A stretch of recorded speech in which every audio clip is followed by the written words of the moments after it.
જય ગજાનંદ, જય માતાજી। અધિક મહિનાની અમાસ અને એમાં પણ વિશેષ મહત્વ સોમવતી અમાસ અને તે જ દાડે ભગવાન સૂર્યનો મિથુન રાશિની અંદર પ્રવેશ, એટલે કે આ અમાસ મોટામાં મોટી અમાસ છે। આ અમાસના દિવસે નાનામાં નાનું કરેલું દાન, નાનામાં નાનો કરેલો ઉપાય, પ્રયોગ તમને 1000 ગણું ફળ આપશે।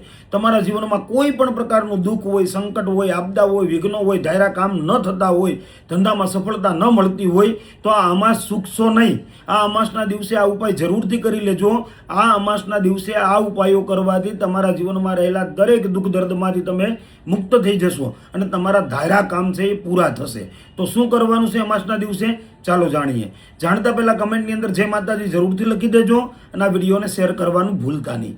એમ કહેવાય તમારે મહાદેવના મંદિરે મધ્યાહન સમયે 12 વાગે જવાનું છે અને ત્યાં તમારે 7 પ્રકારના ધાન ભગવાન મહાદેવની લિંગ ઉપર અર્પણ કરવાના છે।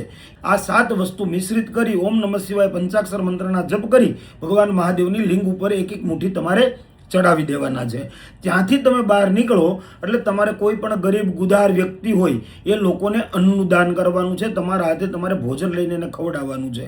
સંધ્યાના સમયે કાગડાઓને તમારે ચણાના લોટની કોઈ પણ વસ્તુ બનેલી ખવડાવવાની છે। ગાયોને લીલો ઘાસચારો તમારે ખવડાવવાનો છે અને તે જ દિવસે સંધ્યાના સમયે તમારે 4 જગ્યાએ દીપ પ્રજ્વલિત કરવાનો છે। એક તમારા ઘરના મુખ્ય દરવાજાની સામે, એક તમારા તુલસી ક્યારે, એક તમારા ઘરનું બ્રહ્મસ્થાન એટલે કે ઘરના મધ્ય ભાગની અંદર અને એક તમારા ઘરના મંદિરની અંદર। આ 4 દીવા તમારે તલના તેલના આડી વાટના દીવા કરવાના છે।